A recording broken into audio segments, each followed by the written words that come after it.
Olá pessoal, vamos nos encaminhando então para o final do projeto. Aqui parte 2 do cálculo dos indicadores. Já calculamos o estudo do traçado, agora vamos para os indicadores do projeto geométrico. Começamos então pelo PG1, tortuosidade média. Que ela, basicamente, como é possível ver aqui no documento das diretrizes, basicamente resulta da soma de todas as tortuosidades dividida pela extensão do trecho. Para esse cálculo, vamos precisar fazer alguns processos para ao final a gente conseguir calcular então o indicador. Basicamente, vamos usar a mesma tabela que utilizamos para o cálculo da ET1, que foi a tabela curvas espirais da RKM. Aqui eu só coloquei para o lado, então, o que a gente já tinha calculado, e vocês precisam organizar essa nova tabela aqui do ladinho que nós vamos utilizar para a realização dos cálculos. O meu não estava arrumado, mas acredito que o de vocês já esteja. A questão de cuidar aqui trocar o ponto pela vírgula nessa coluna do LC e na coluna do raio, pois vamos utilizar as duas para aqueles cálculos ali. Começamos então aqui pela coluna do SC. Vamos então começar a fazer a equação. Colocamos os parênteses e vamos colocar o LC dividido por 2, dividido pelo raio. Fecha o parênteses.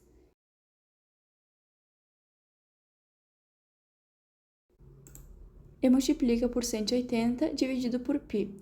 Isso basicamente é para fazer a conversão, né? E aqui basta trazer a mesma equação para todas as outras células da coluna.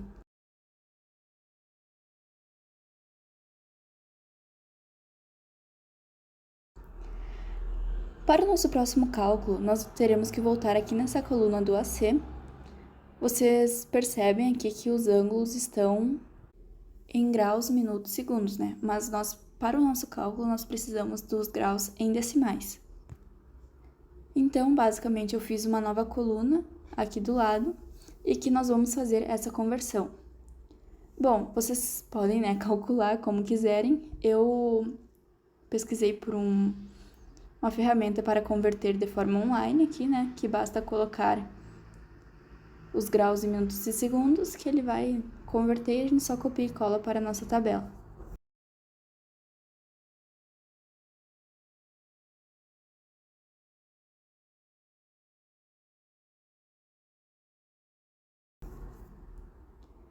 E fazemos esse processo para todas aquelas linhas ali.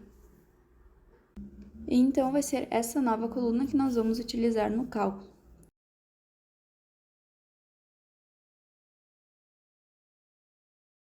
Então, voltamos aqui em ângulo para realizar uma nova equação. Pegamos os graus decimais que nós criamos, menos 2, e multiplicamos por o SC da mesma linha que nós achamos. E aí, só passar essa equação para baixo, que ele calcula, né, tudo.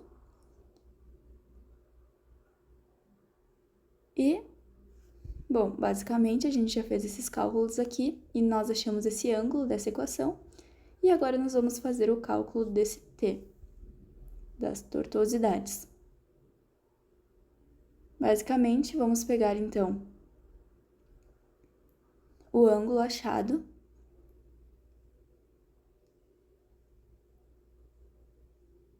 mais 2 vezes o SC achado dividido por 3. Aí fechamos os parênteses e dividimos tudo isso pelo raio. Lembrando de sempre cuidar a questão do ponto da vírgula.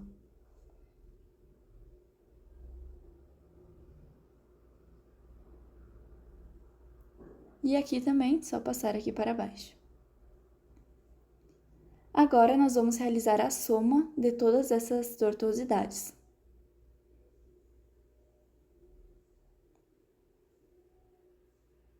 Vamos chamar a função soma e selecionar as células.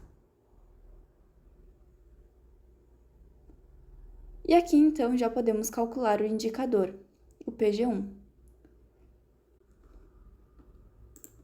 Vamos basicamente pegar a soma ali das tortuosidades, multiplicar por 1000 e dividir pela extensão total. Lembrando que ela não deve estar na indicação da estaca. Aqui nós já arrumamos para o cálculo do indicador anterior.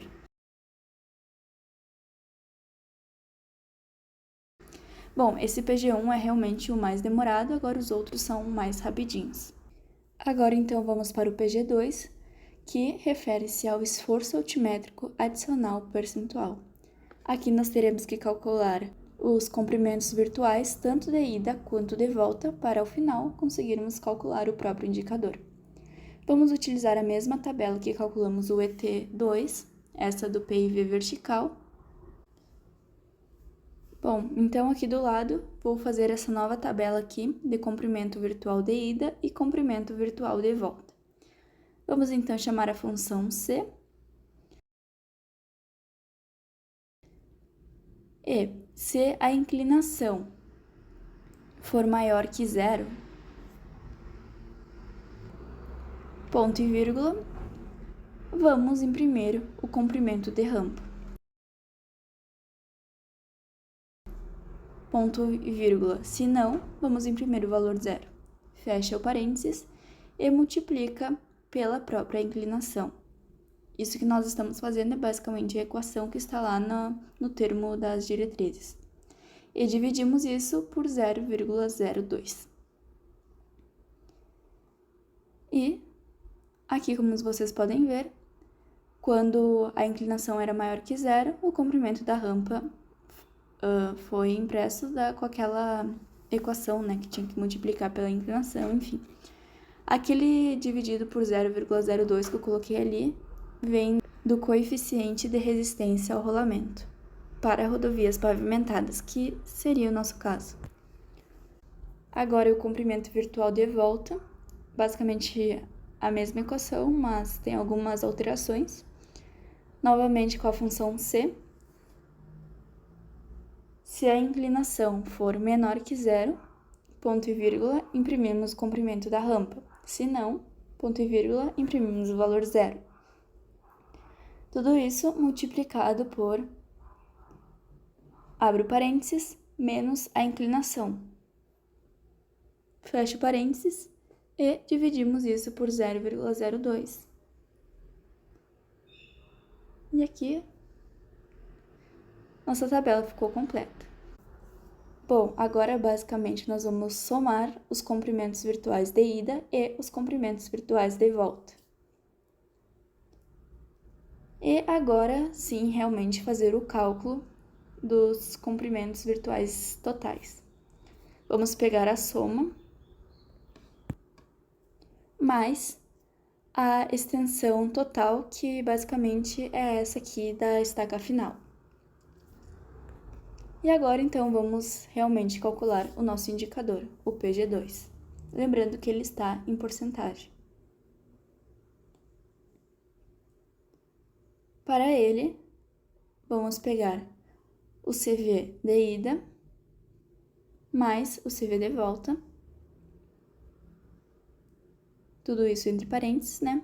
Dividido por, novamente, outro parênteses, 2 vezes a extensão total, fecha parênteses, menos 1. E aqui, basicamente, eu só vou colocar aqui em porcentagem, né? E aqui temos calculado, então, nosso segundo indicador.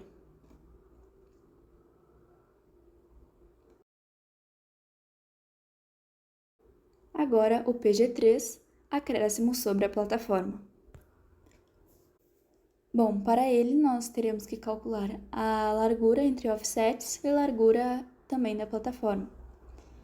Então, lá no Excel, vamos ir na mesma tabela da nota de serviço,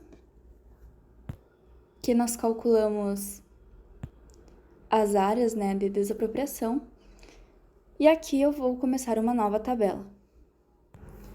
Bom, então, primeiramente nas larguras entre offsets, vamos pegar o afastamento do lado esquerdo, do lado daylight, mais o afastamento do lado direito também do daylight. E fazemos esse processo para toda a coluna. Na largura da plataforma, nós vamos ter que pegar aqui o EPS sub, que ele está referente ao final do acostamento. E aqui, como vocês podem ver, o valor ele ainda está em ponto, nós não arrumamos em vírgula. Porém, eu vou deixar assim mesmo e no final eu apenas vou dividir por 1000 para dar certo.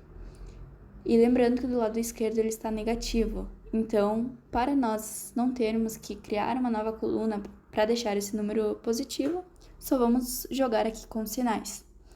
Então, vamos pegar a largura do lado direito, que está positivo, né, entre parênteses, menos a largura do lado esquerdo, que daí vai ficar positivo, e dividimos isso por 1000, apenas pelaquela questão de passar o ponto para a vírgula.